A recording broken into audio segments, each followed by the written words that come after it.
Assalamualaikum warahmatullahi wabarakatuh. Perkenalkan, nama saya Nailatul Umroh dengan NIM 23053141. Di sini saya akan menjelaskan mengenai perkembangan media pembelajaran dan TIK pada satuan pendidikan di Indonesia. Kemana saya akan menjelaskan sesuai dengan mind mapping yang telah saya miliki. Pertama itu mengenai pengertian dari istilah media terlebih dahulu, yaitu yang mana media ini berasal dari kata Latin yaitu medium, yang berarti perantara ataupun penghubung. Nah, dalam konteks komunikasi, media dipahami sebagai sarana yang digunakan untuk menyampaikan pesan dari pengirim kepada penerima agar pesan tersebut dapat diterima dengan baik. Nah, sementara itu kata pembelajaran berasal dari kata dasar yaitu belajar, yang berarti proses memperoleh pengetahuan, keterampilan, sikap maupun nilai. Nah, dengan tambahan awal pem di akhiran an, nah kata pembelajaran dimaknai sebagai suatu proses ataupun cara yang dilakukan untuk memfasilitasi terjadinya kegiatan belajar pada diri seseorang. Nah, dengan demikian secara bahasa, media pembelajaran dapat dipahami sebagai segala bentuk perantara ataupun penghubung yang digunakan dalam proses pembelajaran agar pesan ataupun informasi maupun materi pembelajaran dapat tersampaikan dari guru kepada pendidik maupun siswa. Nah, media pembelajaran berfungsi untuk mempermudah komunikasi dan kegiatan belajar ataupun mengajar, sehingga peserta didik dapat menerima dan memahami materi dengan lebih jelas, menarik, dan bermakna.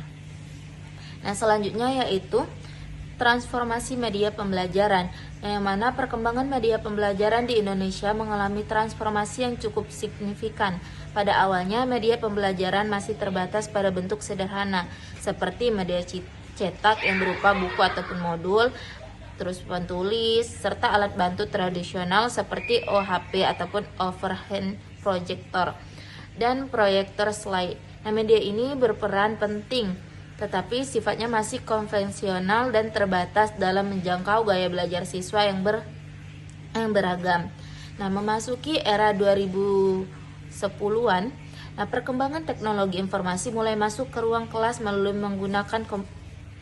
penggunaan komputer ataupun LCD. Nah, serta akses internet. Guru dan siswa mulai terbiasa dengan presentasi digital, pencarian informasi melalui mesin pencarian, serta penggunaan e-learning sederhana. Nah, transformasi paling besar terjadi pada masa pandemik yaitu COVID 2019. Yang mana ketika pembelajaran tatap muka tidak memungkinkan dan sistem daring diterapkan secara menyeluruh, hal ini mempercepat pemanfaatan learning management system.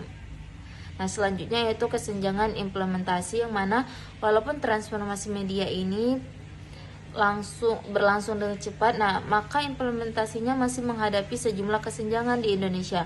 Yang mana itu pertama, adanya kesenjangan akses infrastruktur masih terasa, meskipun proyek Pelaparing telah memperluas jaringan internet nasional. Nah, yang mana distribusi sinyal internet dan kesediaan perangkat masih belum merata pastinya. Nah, ini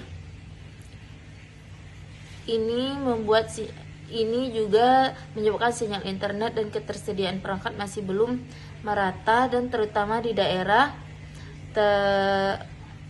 3T ataupun terdepan, terpencil, dan tertinggal. Hal ini membuat berbagai siswa guru kesulitan mengikuti pembelajaran berbasis digital.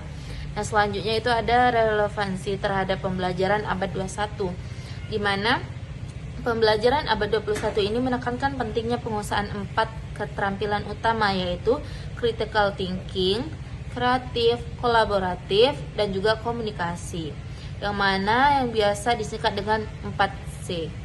Selain itu, siswa juga dituntut memiliki literasi digital, literasi data, maupun literasi teknologi.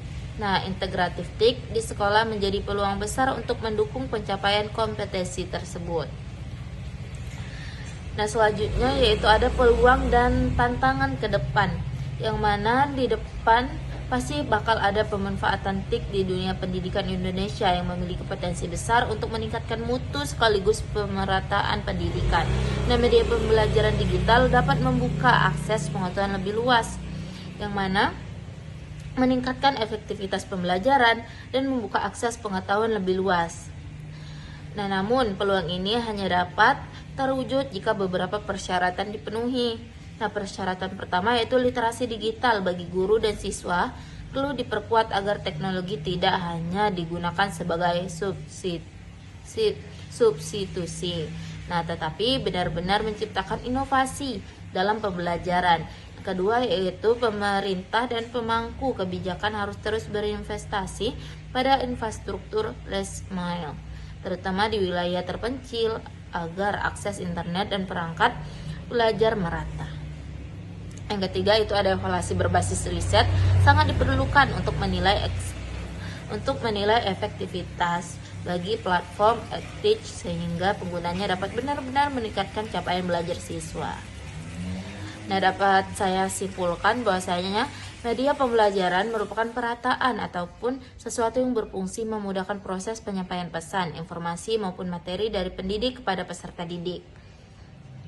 Nah, namun implementasi media pembelajaran digital masih menghadapi berbagai kesenjangan, baik dari sisi infrastruktur, kompetisi, pendidikan maupun kesiapan peserta didik. Nah, kesenjangan ini berpotensi memperlebar disparitas capaian belajar jika tidak segera diatasi. Nah, meski demikian, relevansi media pembelajaran dengan tuntutan abad 21 ini sangat kuat karena mendukung penguatan keterampilan 4C, di mana literasi digital serta penerapan kerangka TPACK dan prinsip multimedia yang mampu meningkatkan efektivitas belajar. Mungkin sekian yang dapat saya jelaskan. Saya akhiri. Wassalamualaikum warahmatullahi wabarakatuh.